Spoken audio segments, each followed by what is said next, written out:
намайг Мегурат гэдэг би 9-нд ангиас сурагч. Одоо бидний хийж байгаа туршилт бол ер нь диффузийн тухай туршилт. Диффузийн тухай туршилтыг ер нь 3 хичээлээр бол тайлбарлахыг бол ер нь хичээсэн.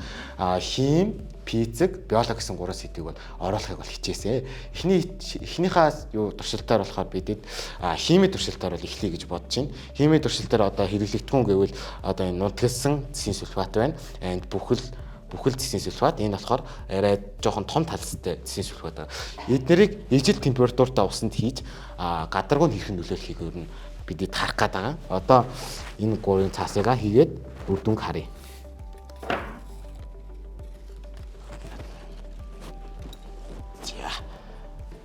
За жоох сэгсэрчи.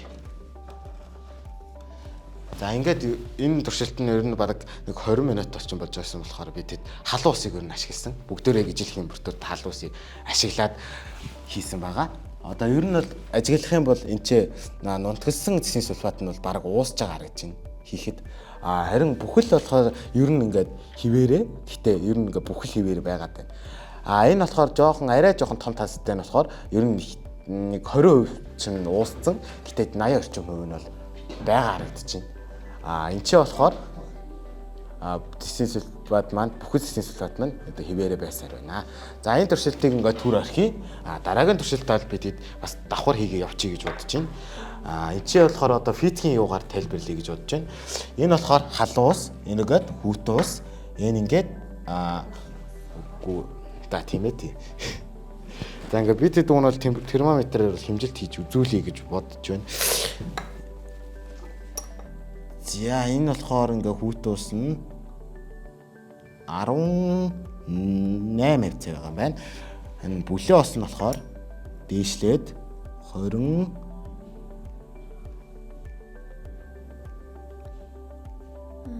ерөнхийдөө бол ер нь 25 орчим байгаа юм байна.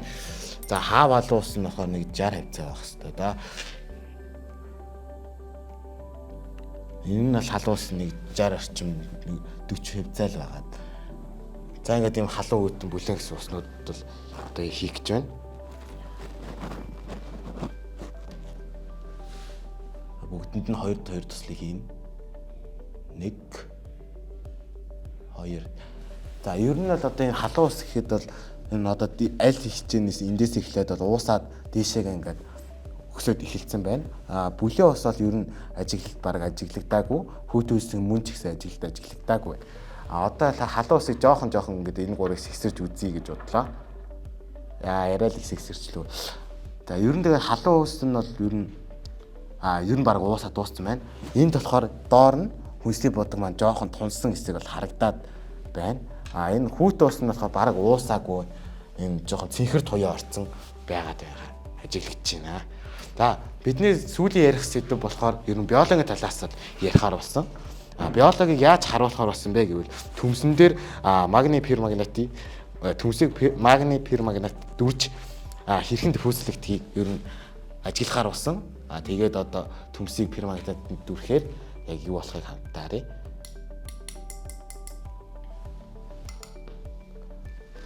Одоо ингээд бөөнөрөө сайн ажиглах юм бол энэ ч төмсний эсний завсраа магний пермагнет бол нэвчиж ууссан маягтай ер нь нэвтсэн маягтай харагдаж байна. Одоо яг гэрлийн үдээс харах юм бол айгүй нь бол тод харагддаг да. Ингээд гоё ягаараад харагдсан байгаа. Харагдаж байна. Уг нь бол энэ туршилтыг том жижиг төмсөн дээр гонол хийж яг хэр төмсөн дээр ажигладгийг харах байсан юм. За ингээд энэ гурван хичээлээр бол ерөнхийд нь бол харагдсан байна. Одоо анхны туршилт руугаа буцъя. Анхны туршилтээр бол ер нь баг уусцсан байгаа харагдаж байна. Энд чи бол бүхэл хിവэрэ байгаа л байна. Доор нь тунсан. Энэ бүр арай том талцтай нь бол одоо жижигхэн талцтай болоод уусцсан байгаа харагдаж байна. Энэ болохоор бүр уусаад бүр маш жижигхэн уустай болсон харагдаж байна. Тэгээ энэ гурван туршилтаар ер нь диффузийг харуулахаар болсон. Тэгээд бидний туршилтыг тэгээ сонссонд харсанд баярлалаа. Хамгийн хэцүү юм гэвэл ер нь юу байсан да? Баг хэцүү байгаагүй те. Жохон хүчтэй харилцахтай л болгоомжтой харилцах л байсан да. Магний пермагнеттай.